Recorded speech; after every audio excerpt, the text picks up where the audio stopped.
Больше всего я боюсь пауков, так как они очень мохнатые, и у них 8 глаз на одно лицо. Я пауков не боюсь, но зато боюсь собак. Мой самый большой страх – это собаки. А я не боюсь животных. Они такие милые. Мой страх – это во время экзаменов сидеть перед комиссией. И вроде ты все выучил, но ничего не можешь вспомнить. Я уверенно себя чувствую при комиссии, при сдаче экзаменов. У меня другие страхи. Я боюсь не оправдать ожидания своих родителей. Я, конечно же, уверен, что я оправдаю надежды своих родителей, но больше я боюсь быть заживо закопанным. Я, конечно, не боюсь быть закопанным заживо, но мой страх связан с моей профессией юриспруденция. Я боюсь в будущем обвинить невиновного человека. Я не боюсь обидеть невиновного человека. Мои страхи более материального характера. Я боюсь в будущем остаться без работы. Я, конечно, не боюсь остаться без работы. Мой страх – это одиночество. Я не боюсь одиночества, потому что вокруг меня много верных друзей. Главный мой страх – это боязнь высоты.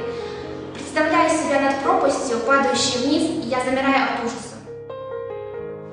Нет, я не боюсь высоты. Я бы даже прыгнул с парашютом. Чего я действительно боюсь, так это выступать перед публикой. Я не боюсь выступать перед публикой, потому что я учусь на актера.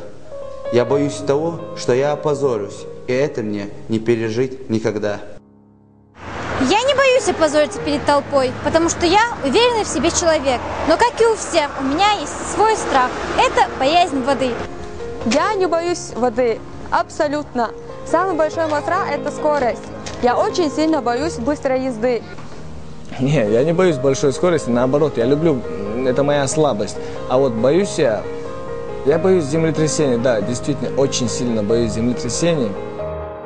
Я работаю в самом высоком здании республики и не боюсь, что может произойти землетрясение, но ужасно боюсь змей, и мне становится страшно даже тогда, когда вспоминаю о них. Не, я не особо боюсь змей, если их не трогать, они не опасны. А вот чего я действительно боюсь, так это закрытого пространства. Даже иногда бывает, что я вообще боюсь заходить в лифт. Я не боюсь замкнутых пространств. Я думаю, что самый большой страх человек может испытывать перед потерей своих близких. У меня нет других страхов. Моя самая большая боязнь – это Всевышнего Аллаха.